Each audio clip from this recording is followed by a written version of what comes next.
हाँ तो नमस्ते जी। यदि आप क्लास 10th में हैं और 2027 में बिहार मैट्रिक फाइनल परीक्षा देने जा रहे हैं तो ये वीडियो आपके लिए मोस्ट इम्पोर्टेंट होने वाला है। आज हम लोग सब्जेक्टिव करने वाले हैं यूरोप में राष्ट्रवाद की। यदि आज इस वीडियो को पूरा अंत तक देख लेते हैं तो आपका एक भी ना सब्जेक्टिव छूटने वाला है, क्योंकि आज सारा का सारा ये करने वाला ही है। ये पीछे और ये भी है, पीछे बाकी है। सारा का सारा सब्जेक्टिव कर लेंगे 2 नंबरिया सवाल। अगला वीडियो में कर लेंगे 5 नंबर वाला सवाल। मतलब 2 वीडियो में सारा ऑब्जेक्टिव खत्म हो जाएगा। एक वीडियो और मिलेगा सब्जेक्टिव का। मतलब 3 क्लास में ये सारा का सारा ऑब्जेक्टिव और सब्जेक्टिव समाप्त हो जाएगा। यदि 2027 में आप परीक्षा देने वाले हैं तो ये वीडियो आपके लिए मोस्ट इम्पोर्टेंट होने वाला है, क्योंकि यहाँ से 5 से 8 गो ऑब्जेक्टिव आता है, 1 2 नंबरिया आता है, 1 5 नंबरिया आता है। तो इसीलिए आप लोग क्या करिए, वीडियो को पूरा अंत तक देखिएगा। ठीक है, तो चलिए आइए करते हैं वीडियो को स्टार्ट। उससे पहले हम कहेंगे चैनल पर नए हैं तो अवश्य इस चैनल को सब्सक्राइब कर लीजिएगा। जाते जाते कमेंट में हमें बताइएगा आपको ये वीडियो कैसा लगा। ठीक है, तो चलिए करते हैं वीडियो को स्टार्ट। यहाँ पर देखिए राष्ट्रवाद क्या है, मेजनी कौन था, जर्मनी का एकीकरण की बधाई क्या था, मेटरनिक युग कौन था। ये सारा क्वेश्चन है, मैं लिख लिया हूँ और आपके लिए आसान रहेगा, ना तो लिखने में बहुत टाइम लगेगा। तो देखिए पहल का आपके सामने सवाल है। देखिए सवाल है, लघु उत्तरीय प्रश्न है, 20 शब्दों में उत्तर देना है। राष्ट्रवाद क्या है, आ गया है राष्ट्रवाद। तो देखिए क्या लिखिएगा, अपने देश के प्रति घनिष्ठ प्रेम भाव को राष्ट्रवाद कहते हैं। इसमें व्यक्ति देश के बचाने के लिए जान दे सकता है या जान ले सकता है। तो देखिए राष्ट्रवाद कब आएगा, राष्ट्रवाद किसे कहते हैं, तो अपने देश के प्रति घनिष्ठ प्रेम और भाव को राष्ट्रवाद कहते हैं। राष्ट्रवाद में व्यक्ति कर सकता है, यदि आप देश से प्रेम करिएगा तो देश से प्रेम करने के लिए आप जान भी दे सकते हैं और जान भी क्या कर सकते हैं, ले सकते हैं। इसी प्रक्रिया को क्या कहते हैं, राष्ट्रवाद कहते हैं। बताइए कितना आसान और कितना सिंपल भाषा में मैं आपको क्या कर दिया हूँ, सवाल लिखवा दिया हूँ। तो बताइएगा ये पहल का आपको भाषा कैसा लगा, राष्ट्रवाद क्या है। तो याद हो जाएगा, अपने देश के प्रति घनिष्ठ प्रेम भाव को राष्ट्रवाद कहते हैं। इसमें व्यक्ति क्या करता है, अपने देश के लिए कुछ भी कर सकता है। जिससे आप प्रेम करते हैं उसके लिए आप कुछ भी कर सकते हैं, इसीलिए राष्ट्रवाद है जो अपने देश के प्रति आप कुछ कर सकते हैं। तो बताइए ये आपसे पहल का सवाल क्या हो जाएगा, लिखा जाएगा। इसे अच्छा से लिख लीजिए। और अभी तक फिजिक्स में मतलब भौतिकी में अभी तक यहाँ पर जाकर 2 चैप्टर तक समाप्त कर दिए हैं, उसे नहीं देखे हैं तो उसे भी जाकर वीडियो देख लीजिएगा। साफ आसान भाषा में मैं समझाया हूँ। तो राष्ट्रवाद समझ गए। अब देखिए दूसरा का क्वेश्चन क्या है, मेजनी कौन था। तो देखिए ये भी सवाल मोस्ट इम्पोर्टेंट और VVI सवाल है, परीक्षा में आने लायक है। मेजनी इटली का एक अच्छा साहित्यकार था जो गणतांत्रिक विचार का समर्थक था और योग सेनापति था। वह गुप्त क्रांति का संगठन किया था।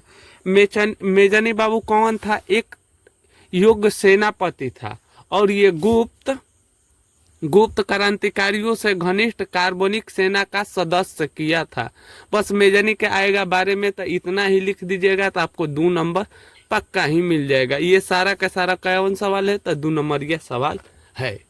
VVI है सवाल, इसे ध्यान रखिएगा। तो पहला सवाल और दूसरा सवाल आपको यहीं पर क्या हो गया होगा, याद हो गया होगा।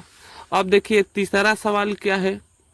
तीसरा सवाल है, जर्मनी का एकीकरण की बधाई क्या थी।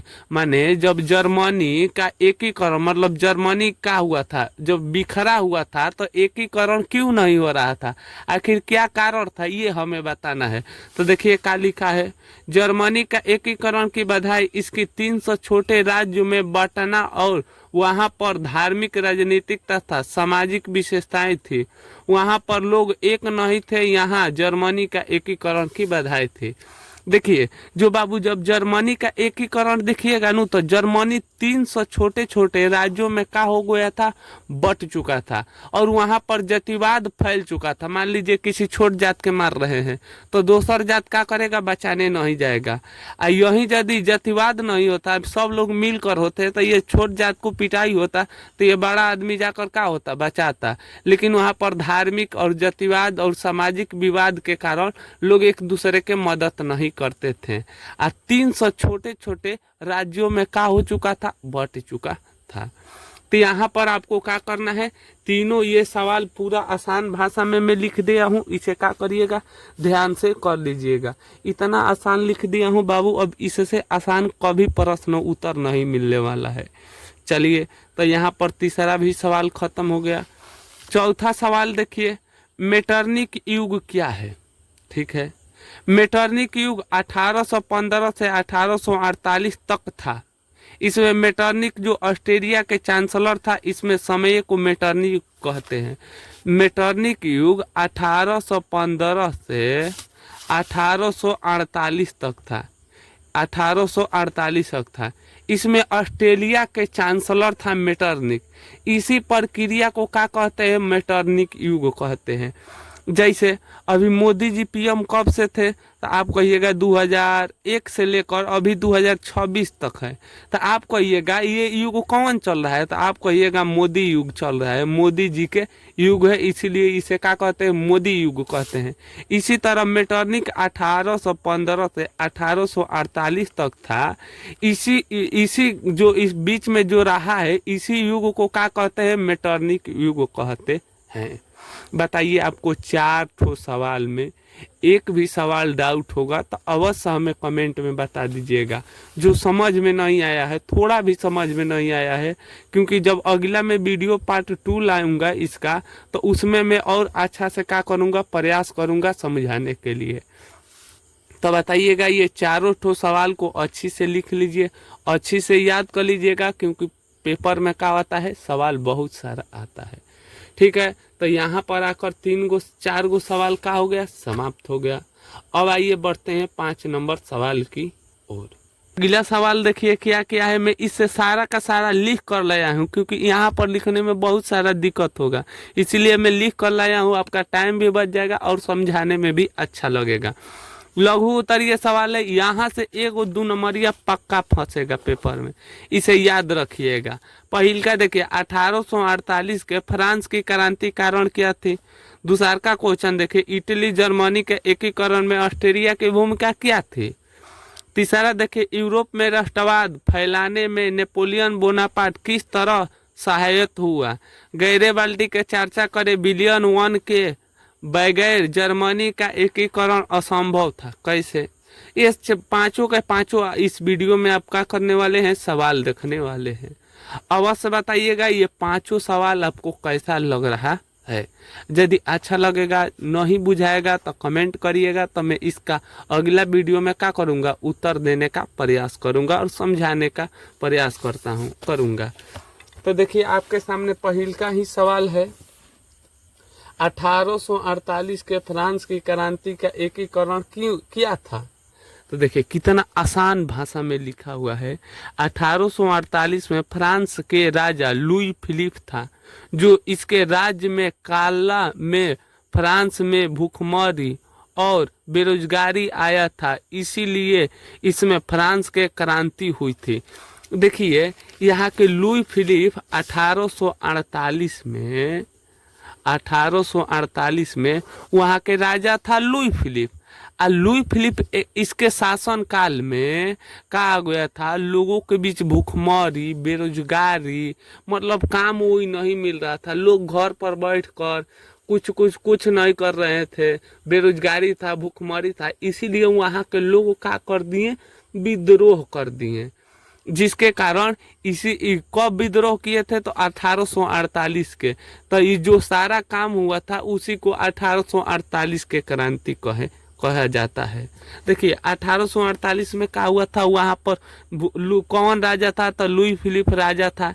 इसके शासनकाल में क्या हो गया था, भूखमरी, बेरोजगारी, जिसके कारण वहाँ के लोग आंदोलन छेड़ दिए। इसी कार्य को क्या कहते हैं हम लोग बाबू, तो 1848 में आंदोलन हुआ था। तो बताइए पहिलका आपको सवाल याद हो गया होगा, यहीं पर याद कर देना है, एकदम बाहर नहीं जाना है। ये कितना आसान था।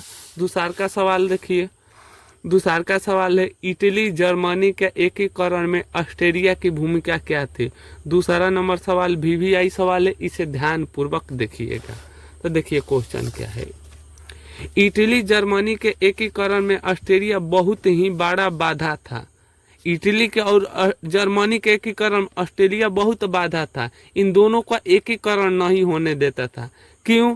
1830 ईस्वी में इटली के क्रांति शुरू हो गया था, लेकिन ऑस्ट्रेलिया के चांसलर द्वारा आंदोलन के क्या कर दिया गया था, कुचल दिया गया था। इटली के एकीकरण 1830 में आंदोलन पूर्ण रूप से हो चुका था, लेकिन ऑस्ट्रेलिया के चांसलर ने इस आंदोलन को क्या कर दिया, कुचल दिया, वहां के लोगों को मरवा दिया।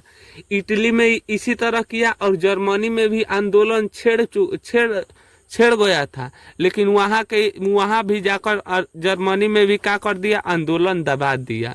इसीलिए इटली के एकीकरण में ऑस्ट्रेलिया की बहुत बाधा थी, दिक्कत कर रहा था। आंदोलन शुरू होते ही आंदोलन क्या कर देता था, दबा दे रहा था। लोगों में राष्ट्रवाद की भावना क्या कर देता था, समाप्त कर देता था। अब राष्ट्रवाद किसे कहते हैं भैया, तो आप कहिएगा राष्ट्रवाद कहते हैं अपने देश के प्रति प्रेम और भाव और घनिष्ठ प्रेम को राष्ट्रवाद कहते हैं, जिसमें व्यक्ति अपना जान लेना और जान देना भी सकता है। जैसे हम लोग का आर्मी है, ये देश के उन लोगों का क्या है, राष्ट्रवाद है। पुलिस है, यहाँ पर भारत के हर नागरिक के देश के प्रति राष्ट्रवाद की भावना होना चाहिए। जैसे आप देश के प्रति कोई भी दिक्कत आए, कुछ भी समस्या है, तो किसी भी आतंकवादी को हम लोग मार सकते हैं, या देश के प्रति दिक्कत आए तो आप हम लोग अपनी जान क्या कर सकते हैं, दे सकते हैं। तो यही क्वेश्चन था। अब देखिए 3 नंबर सवाल है, यूरोप में राष्ट्रवाद को फैलाने में नेपोलियन बोनापार्ट किस तरह सहायता हुआ। आखिर नेपोलियन बोनापार्ट यूरोप में राष्ट्रवाद आंदोलन कैसे फैलाया। देखिए इसे ध्यान से, यूरोप में राष्ट्रवाद को फैलाने में नेपोलियन बोनापार्ट ने यूरोप में राष्ट्रवाद की भावना जगाया और जगह जगह विद्रोह करवाया, वहां राजाओं को भगाया और प्रशासनिक सुधार करवाया। देखिए यूरोप में नेपोलियन बोनापार्ट ने क्या किया, वहां पर जगह जगह विद्रोह कराया। अब विद्रोह करा के वहां के राजा को क्या कर दिया, भगवा दिया। मतलब राजा डर से क्या हो गया, भाग गया। और वहां पर सबसे पहले एगो काम किया, वहां के प्रशासन को टाइट किया। जो भी कुछ थी अपशब्द बोलता है, उसे जल्दी से जल्दी कार्रवाई कर दिया जाता है।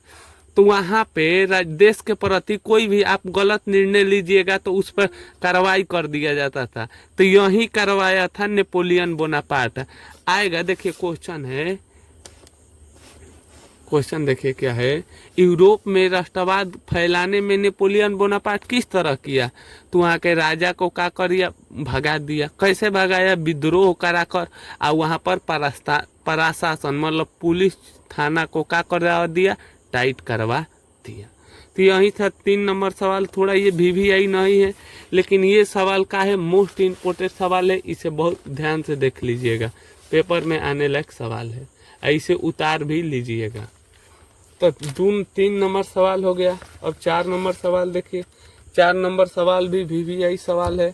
देखिए 4 नंबर क्वेश्चन क्या है, ध्यान से देखिए, गैरिबाल्डी के कार्य के चर्चा करें। गैरिबाल्डी कौन है, इसके बारे में हम लोग को क्या करना है, लिखना है। तो ध्यान से देखिए क्या है, गैरिबाल्डी एक क्रांतिकारी सेनापति था जो इटली के एकीकरण में अहम भूमिका निभाया और लाल कुर्तिक स्वयं सेवा सेना की गठन किया था। 1860 में दक्षिणी इटली पर विजय प्राप्त किया था। देखिए 18 गैरिबाल्डी एक योग्य सेनापति था। ये शुरू बार इसमें लिखा नहीं है, मैं बता देता हूँ। ये शुरू बार मेजनी से बहुत प्रभावित था, लेकिन बाद में जाकर ये मेटरनिक से मिला तो मेटरनिक से भी प्रभावित हो गया। तो ये नहीं लिखना है। देखिए इसमें क्या लिखना है, गैरिबाल्डी एक सेनापति, योग्य सेनापति था। कोई भी लड़ाई हो उसमें विजय प्राप्ति करता था, कभी कभी हार भी मिलता था। अब देखिए वो लाल कुर्तिक स्वयं सेना का गठन किया। 1860 में इटली के का कर दिया, इटली के दक्षिणी भाग पर विजय प्राप्त कर लिया। दक्षिणी भाग पर का किया बाबू, इटली पर विजय प्राप्त कर लिया। और विजय प्राप्त करके वहां पर का करवा दिया, वहां पर अपना राज्य चला दिया और जर्मन इटली को क्या कर दिया, एकीकरण कर दिया। तो यही था आसान भाषा में, बस इसे भी क्या करिएगा, ध्यान से लिख लीजिएगा और याद कर लीजिएगा। आज के लास्ट और अंतिम सवाल देखिए, 5 नंबर सवाल है, बिलियन वन के बगैर जर्मनी का एकीकरण बिस्मार्क के लिए असंभव था। देखिए क्वेश्चन आसान है, का बिलियन वन नहीं होता तो बिस्मार्क का एकीकरण जर्मनी का कर सकता। आइए इनके बारे में देखना है, क्योंकि बिलियन वन बहुत ही महत्वपूर्ण राजा था वहां के। देखिए क्या है, बिलियन वन ने बिस्मार्क को प्रशासनिक राजाओं के रूप में बिस्मार्क को पूर्ण राजनीतिक समर्थन और सेना के निरुद्ध और रक्त एवं लोह का नीति को लागू करने का आदेश दिया। जो बिलियन वन था, बिस्मार्क को क्या किया, राजनीतिक और सैन्य शक्ति को दिया और कहा देश में रक्त एवं लोह का नीति भी अपना सकते हैं। आप कुछ भी करें लेकिन जर्मनी के क्या कर जर्मनी के जल्दी से जल्दी एकीकरण करें। यही यदि बिलियन वन नहीं होता तो जर्मनी के क्या होता, एकीकरण असंभव था। तो यहाँ पर आकर हम लोग का यहाँ 5 सवाल का हो गया, समाप्त हो गया। 5 गो इसमें था, देख लेते हैं, देख लीजिए 5 गो इसमें ये सवाल था, यहाँ पर देख लीजिए थोड़ा, 4 गो यहाँ पर था। 9 गो सवाल का हो गया हम लोग का, समाप्त हो गया 9 सवाल। तो अवश्य कमेंट में बताइएगा हमारी मेहनत आपको कैसा लगा। आइए कितना आसान भाषा में मैं लिखा था, आप लोग भी याद कर सकते हैं, खुद पढ़िएगा, 1 बार 2 बार याद हो जाएगा। ठीक है, तो चलिए तब तक ले मिलेंगे एक और नई वीडियो के साथ। कोई भी सवाल आपको याद नहीं हुआ हो तो अवश्य कमेंट में बता दीजिएगा, मैं अगला वीडियो में उससे कैप्चर कर लूँगा। मिलेंगे एक और नई अगला वीडियो के साथ, तब तक ले हंसते रहे, मुस्कुराते रहे। जय हिंद दोस्तों, वंदे मातरम। अच्छा लगा हो तो अवश्य अपने दोस्तों के पास शेयर करिएगा।